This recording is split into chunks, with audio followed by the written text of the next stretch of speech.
UGC net Hindi हल प्रश्न पत्र 2017 का प्रश्न पत्र हम सॉल्व करेंगे, जो एग्ज़ाम हुआ था नवंबर 2017 में। निम्नलिखित में से किस भाषा का विकास सौर श्रेणी अपभ्रंश से हुआ है? गुजराती भाषा। गुजराती भाषा का विकास सौर श्रेणी अपभ्रंश से हुआ है। शिव सिंह सरोज का प्रकाशन कब हुआ? शिव सिंह सरोज का प्रकाशन सन 1883 ईस्वी में हुआ। आदिकालीन काव्य ग्रंथों में कथा कहने की परंपरा को लक्ष्य करके पृथ्वीराज रासो के संदर्भ में किस आलोचक ने लिखा है कि कथा की परीक्षा इतिहास की दृष्टि से नहीं, काव्य की दृष्टि से होनी चाहिए। पुरानी कथाएं काव्य ही अधिक है, इतिहास वे एकदम नहीं है। तो यह जो कथन है, इस संदर्भ में आलोचक श्री हजारी प्रसाद द्विवेदी जी ने कहा है, और हजारी प्रसाद द्विवेदी जी ने आलोचक के रूप में लिखा था कि कथा की परीक्षा इतिहास की दृष्टि से नहीं, काव्य की दृष्टि से होनी चाहिए। आचार्य हजारी प्रसाद द्विवेदी जी के अनुसार 14वीं-15वीं शताब्दी के हिंदुओं, मुसलमानों, सामंतों, शहरों, सेना के सिपाहियों और लड़ाइयों का जीवन और यथार्थ वर्णन किस कृति में हुआ है? कीर्तिलता।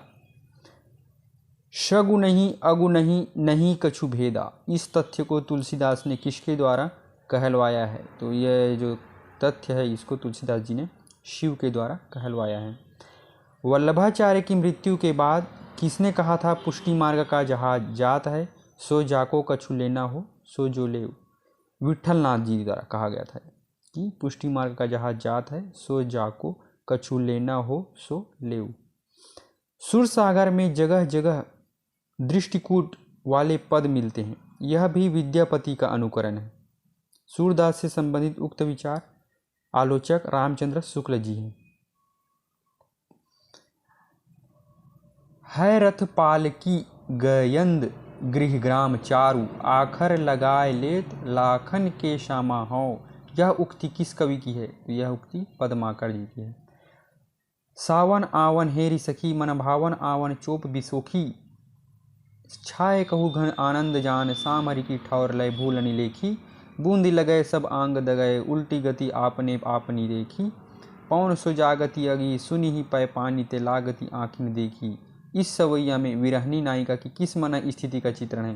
तो इस सवैया में विरहनी नायिका की मन स्थिति की मार्मिक स्थिति का चित्रण किया गया है। प्रिय की सुधि सी ये सरिताएं, ये कानन कांतार सुसज्जित, मैं तो नहीं किंतु है ये मेरा हृदय। किसी प्रीतम से परिचित जिसके प्रेम पत्र आते हैं प्रायः सुख संवाद सन्निहित। उपरोक्त काव्य पंक्तियाँ किस कवि की है? तो यह कवि है राम नरेश त्रिपाठी जी की पंक्ति है। नाटक जारी है काव्य संग्रह के रचयिता लीलाधर जगुड़ जी हैं।